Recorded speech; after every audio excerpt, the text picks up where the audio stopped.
Hola, ¿qué tal? Bienvenidos. Yo soy Alejandro Chávez y en este video te voy a contar un relato muy interesante que si tú eres mexicano, sobre todo jalisciense, tapatío, pues deberías de conocer, ¿no? Para transmitirla de generación en generación.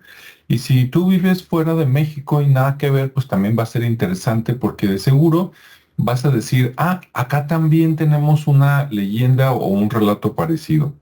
¿De dónde va a salir esto? Bueno, este va a salir del libro que se llama Prolegómenos a la historia de Tala. ¿Sí? Aquí está, que es del autor, del abogado Albino Huerta González, a quien le mandamos un saludo hasta Tala, Jalisco. Y bueno, para los que quisieran ver dónde queda Tala, déjenme compartirles pantalla. Ok, entonces vamos a darle vuelta de manera manual y aquí está, ¿no? Aquí está México, por aquí está Jalisco y vamos a acercarnos y ahí está, ¿no? Aquí está el lago de Chapala, aquí está la zona metropolitana de Guadalajara y por acá está Tala, cerca de los famosos huachimontones, entonces, o de Teuchitlán, ¿sí? Y la presa de La Vega. Entonces, bueno, pues aquí está Tala, ¿no? Que por cierto, si nunca has ido a Tala, te recomiendo que vayas. Cerca de la plaza, más o menos a unas 5 cuadras de la plaza, hay un museo municipal con piezas muy importantes y muy interesantes. Bueno, muy bien, ya que vimos dónde queda Tala, ahora sí, te voy a contar algunas cosas. En este libro de Prolegómenos a la historia de Tala, viene por ahí en la página 10 un cuadro, que es una sinopsis como de lo último que ha ocurrido en Tala. Y por ejemplo, arranca entre los años 700 y 900 de nuestra era o después de Cristo, y dice que del 700 al 900 se encontraban establecidos grupos sedentarios en Tala según las ruinas arqueológicas de las zonas habitacionales que han analizado, ¿no? Después brinca hasta el año 1510. En 1510 dice que hubo una destrucción de Tala por parte de Tangaxoan Calzoncin de Michoacán, o sea, del jefe de los purépechas en aquel tiempo, quien con sus ejércitos invadieron lo que se llamaba Tlalan, que hoy es Tala, Tlalan, Tepechitlán, Ayahualulco y los destruyó. Después de muchos años fue derrotado por el rey de Colima, el famoso rey Colimán, si no me equivoco, y el rey de Tonayan o Tonalan, que hoy es Tonalá, que ahorita no recuerdo el nombre, pero por aquí te lo pongo en la versión editada, y entonces los destruyó, ¿no? Entonces en 1510 antes de que llegaran los españoles por acá, los purépechas invadieron la zona de Tala y destruyeron, ¿no? Por ahí quemaron, digamos, las casas, ¿no? Bien, en esta batalla, bueno, después hubo una batalla para recuperar las tierras, pero vámonos por partes. Bueno, en 1520, 10 años después, se funda Tlajomulco, que según eso significa algo así como en el rincón de la tierra, por instrucciones del rey de Tonalá, de Tonaya, el mismo rey que te había comentado anteriormente. Y se fundó Tlajomulco para que sirviera como una barrera, como un mirador para prevenir las futuras invasiones tarascas o purépechas. Es decir, que en los cerros de Tlajomulco se funda Tlajomulco por órdenes del rey de Tonalá, para que desde ahí se pudiera ver a lo lejos cuando vinieran los ejércitos purépechas y entonces hubiera tiempo suficiente para que a través de humo, sonidos, cuernos, ¿no? Caracoles, ve tú a saber qué más, les avisara a la gente de que venían los ejércitos y tuvieran tiempo pues de organizarse. ¿Vale? Bien, en este año de 1520 dice que Tala se une precisamente con Tonalá y hubo un líder de Tonalá muy famoso llamado Pitaloc, ¿ok? Que participó precisamente en la fundación de Tlajomulco. En 1530, 10 años después, dice, a comienzos de abril de este año llega al valle de Tala Nuño Beltrán de Guzmán con sus tropas de españoles, ¿no? De gallegos y de indios aliados. Y pues ahí le gustó el valle, el paisaje, vio los edificios destruidos 20 años antes por parte de Calzón de los purépechas. Y bueno, pues hasta ahí te comento. Ahora, en este año, más o menos de 1530, dice que nace la leyenda de los gigantes de Tala. ¿Y de qué se trata esa leyenda? Te la voy a leer tal cual, está en la página 28. Al final de este video te voy a dejar los datos de Albino para que te puedas comunicar con él, o puedes visitar también Tala, y enfrente de la plaza está el despacho de abogados de Albino, y ahí también puedes comprar este libro y otros que tienen. Bien, allá va. Leyenda de los gigantes de Tala. Dice, esta leyenda se recoge de la crónica miscelánea del primer historiador de Occidente, el famoso Fray Antonio Tello, quien con credulidad e ingenuidad de la época nos narra el paso de Nuño de Guzmán por el valle de Tala, hecho ocurrido después de la conquista de Tonayan a finales del mes de abril de 1530. Señaló que el conquistador, con parte de su ejército, descubrió el valle de Tala y no halló ánima nacida, o sea, no encontró a ninguna persona, sino grandes ruinas de edificios caídos que, según parece, habían sido habitadas por poblaciones grandes. Sorprendido por el abandono, preguntó qué se había hecho la gente de aquella población, y Ocelot, un cacique aliado que le acompañaba, le manifestó que 2 veces se había despoblado. La primera por unos gigantes que por el sur y poniente habían venido en número de 30, 27 varones y 3 hembras, y que después se volvió a poblar de mucha gente, de muchas naciones, pero que 30 años atrás la ganaron, destruyeron y asolaron. Bien, continúa. Esta segunda invasión fue la de los tarascos, en la denominada Guerra del Salitre, de entre 1500 y 1510, que destruyó Tala y Ahualulco. Nuño de Guzmán, según narra el historiador, descansó en el Espolón junto con su tropa y los indios aliados, que eran mexicanos, tarascos y tonaltecos, para continuar hasta Etzatlán, donde esperó a todo su contingente para continuar su conquista. Eran comunes en la época, tanto en el Viejo Mundo como en la recién descubierta América, las leyendas y las historias de gigantes. La ignorancia, la superstición y la credulidad hacían que todo tipo de fantasías se consideraran verdaderas, y cuenta la leyenda lo siguiente. Eran los tales gigantes tan glotones y haraganes que tenían los de Tala que amasar una fánega de maíz, que es una medida antigua, una fánega de maíz para cada uno de ellos. Comían la carne de 4 niños diarios asados, ratas, venados y jabalíes. Y en vez de verduras, cogollos de Enea. 6,000 indios e indias les servían diariamente, que si no con sus armas, que eran grandes bastones, hacían mortandad espantosa. Eran de color mulatado, o sea, morenos, poco cabello, crespo y barba, cabello rizado, ¿no? Con unas orejas de a palmo, o sea, orejones. Eran muy torpes de andadura y muy dados al pecado nefando.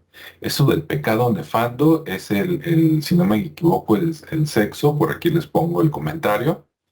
Dice, los pobladores fueron desapareciendo poco a poco, unos muertos por aquellos monstruos y otros porque huían lejos con sus familias hasta que quedaron solos. Como eran haraganes, desfallecieron y empezaron a morir hasta no quedar sino cuatro de esos 30 gigantes originales. Los cadáveres eran enterrados por los supervivientes y cubiertos con cal. Como ya eran pocos, los de Tala hicieron de tripas corazón, o sea, se envalentonaron y los echaron, encaminándolos rumbo a Ixtlán. Supongo que es Ixtlán del Río, pero no lo sé. Y de allí tuvieron que irse a Atemajac, donde los vecinos reunieron aliados hasta el número de 20,000 y dieron muerte a tan terribles huéspedes, o sea, mataron a los gigantes. Los enterraron en unos terraplenes altos y argamasados, dejando en medio una concavidad por donde los guerreros metían la mano derecha cuando velaban armas, como ceremonia de iniciación de su oficio de soldados, quedando así armados como caballeros dignamente. ¿Ok? Bueno, ahí algunos historiadores creen ver en tal leyenda la invasión de los tarascos. Chinametín les decían los indios a los gigantes, y todavía siglos más tarde, para infundir temor, se decía Chinamecín. Así como ahora se dice para asustar a los niños con ahí viene el coco, el señor del costal, ¿no? Algo así como el diablo. Así nos narra la leyenda el licenciado José Guadalupe Zuno, basado en Fray Antonio Tello. La leyenda de los gigantes continuó con visos de certeza en virtud de constantes hallazgos de restos fósiles en la región, como en el año 1567 en presencia del doctor Francisco Ramírez de Alarcón, oidor de la Real Audiencia de la Nueva Galicia, y en el año de 1579 viene lo siguiente. Voy a hacer un paréntesis. Eso de que se encontraron huesos en el Estado de México, muchos de esos huesos eran huesos de fauna antigua, como mamuts, mastodontes, ¿sí? Tigres dientes de sable, etcétera, ¿no? Entonces podrían haber confundido, digamos, un fémur de un mamut con el fémur de un gigante, ¿no? Por ejemplo. Bueno, entonces sigue la leyenda. Dice, en el año de 1579, dice, en el mismo reino, Tala, en una junta que hacen los ríos que llaman el Valle de Tala, 10 leguas de la ciudad de Guadalajara, unos indios pescadores descubrieron cantidad de dientes, muelas y artejos, que las avenidas derrumbando la tierra les echaron fuera del centro de ella. Y teniendo noticias de ello, un español llamado Diego García de Collio, segundo encomendero de Tala, fue a verlos con un clérigo, su sobrino, llamado Diego de Aguiar, canónigo de la Santa Iglesia de Guadalajara, y otros españoles, habiendo hecho ahondar algunas partes de la tierra, o sea, escarbaron, toparon grandísimas cantidades de huesos, y entre ellos un cuerpo entero cuyas canillas de la rodilla al talón tenía 9 palmos. El cuadril era grandísimo, el hueco de las canillas como de un gran canal de azotea, la cabeza del tamaño de un horno capaz de media fánega, la boca tenía 10 palmos y queriéndolo sacar entero, se desconcertó y la cabeza se deshizo en partes, y las muelas y los dientes parecían pedernales. Enviaron una canilla y costilla al virrey don Martín Enríquez, que estaba en camino para ir a gobernar el Perú. Suponemos que se lo llevó hasta Perú, ¿no? Tenía de largo el cuerpo más de 30 pies, ¿ok?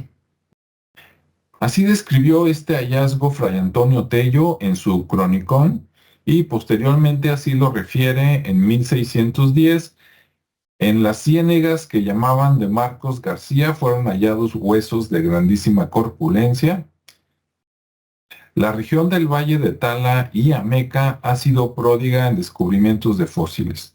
Todavía en 1975, refiere el historiador de América Filemón Gutiérrez, en la ranchería de La Coronilla del municipio de Ameca, Jalisco, varios campesinos descubren restos incompletos de mamut. Varios días después, también en la ranchería de San Ignacio, se localizan los de otro mastodonte.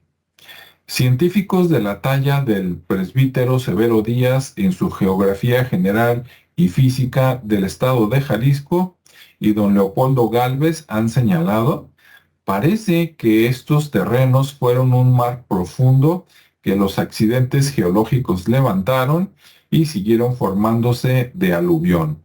La cal acá, tan abundante, son enormes depósitos de huesos, pescados, enormes fosilizados.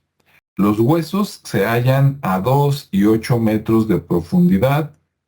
Creo que son mastodontes o dinosaurios ahogados en épocas geológicas desconocidas. Todos estos hallazgos ocurrieron en los márgenes del río Salado o Ameca, que es la más importante corriente fluvial no solo del municipio, sino de la parte occidental del estado de Jalisco, que nace en las inmediaciones de la primavera, o sea, donde empieza la primavera, municipio de Zapopan, y recibe los caudales de los ríos Tala, el río de Tala, el río Teuchitlán, el río Cuisillos, el río San Martín Hidalgo, el río Atenguillo y Mascota, para luego desembocar en la bahía de Banderas, en las inmediaciones de Puerto Vallarta, Jalisco. Tiene una extensión de 260 kilómetros de largo, un escurrimiento anual de 2.500 millones de metros cúbicos de agua y una cuenca de 14.000 kilómetros cuadrados. Parcialmente sirve de lindero a los estados de Jalisco y Nayarit. En 1958 se inauguró la presa de La Vega, aprovechando el caudal de los ríos Salado y Teuchitlán. Se ubica en el antiguo Paso de Flores y las ciénegas de Marcos García, cuyo vaso tiene una capacidad de 44 millones de metros cúbicos y se regulariza más del doble de esa cantidad durante un año. Gracias a los escurrimientos de las fuentes naturales, beneficia a 4.000 hectáreas.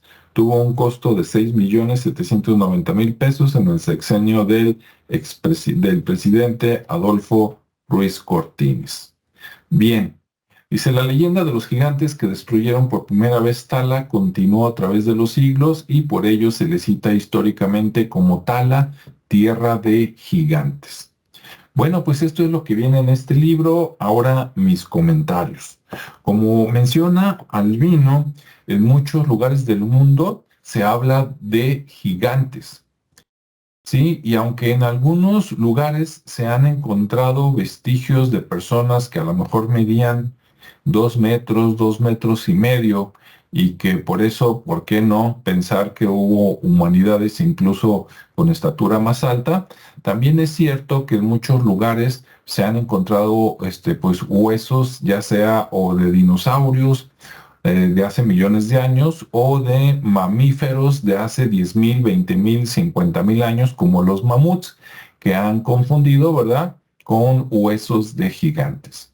¿Es cierta la historia? ¿No es cierta? No lo sabemos. Sí llama la atención decir que esos gigantes venían del sur, ya que al sur, y creo que decía sureste, al sureste precisamente de las regiones de Tala, pues está el estado de Michoacán, ¿no? Donde estaban los purépechas y todavía están purépechas y tarascos, como menciona, que estuvieron peleándose los terrenos de, digamos, de los alrededores de Chapala, de donde había sal, Y entonces, al final de cuentas, a veces ganaban los purépechas, los terrenos, a veces lo recuperaban los de Jalisco, ¿no? Y siempre que uno habla de sus proezas, tiende a exagerar. Entonces, como la última vez ganaron, digamos, los de lo que hoy es Jalisco, ¿sí? La gente de Tonalá, la gente de Colima, la gente de Tala, etcétera. En lugar de decir que les ganaron a los tarascos, se pudo haber creado la leyenda de que les ganaron a unos gigantes, ¿no? ¿Por qué 30 gigantes? No lo sabemos, eso es interesante. Y bueno, aquí queda esa historia. Si no la conocías, pues ya la conoces. Entonces, por eso a Tala se le conoce Tierra de Gigantes. Por un lado, por la leyenda de los gigantes. Por otro lado, porque escarbando, como dicen aquí, varios estudiosos, varios antropólogos, si tú escarbas entre 2 metros y 10 metros hacia abajo, vas a encontrar estos huesos. De hecho, los mamuts más grandes que se han encontrado, donde dos de ellos están en la Universidad Autónoma de Guadalajara, que te invito a visitarla y pedir permiso de entrar a la biblioteca para que los conozcas. Y el otro, que eran como una familia que se encontraron, el otro está en el Museo Regional de Guadalajara, que está enfrente de lo que hoy es la Rotonda de los Hombres Ilustres, en contraesquina de la Catedral de Guadalajara, ¿no? Entonces, esos mamuts precisamente los sacaron de por allá, cerca de la laguna de Sayula, etcétera, ¿no? Y cerca de Tala y Ameca, como mencionan, ha habido varias expediciones que de estas, si quieres saber más, te invito a visitar el Museo de Paleontología, que está por allá por el rumbo del Agua Azul. Allá vas a ver muchos vestigios, ¿no? Vas a ver los huesos de un mastodonte, de tigres dientes de sable y de, ¿cómo se llama este animal? Que es herbívoro y que estaba grandísimo, que se caminaba en 2 patas, pero también en 4, los perezosos gigantes, ¿no? Entonces, bueno, pues esta fue la leyenda de los gigantes de Tala. Si tú sabes más, por favor, escribe abajo comentarios. Si tienes historias relacionadas, también escríbelas por ahí abajo en los comentarios. Espero te haya gustado. Y bueno, te invito a conocer Tala, a visitar su museo, donde hay vasijas de la cultura Teuchitlán. Y pues nos vemos y escuchamos en el siguiente espacio. Hasta luego.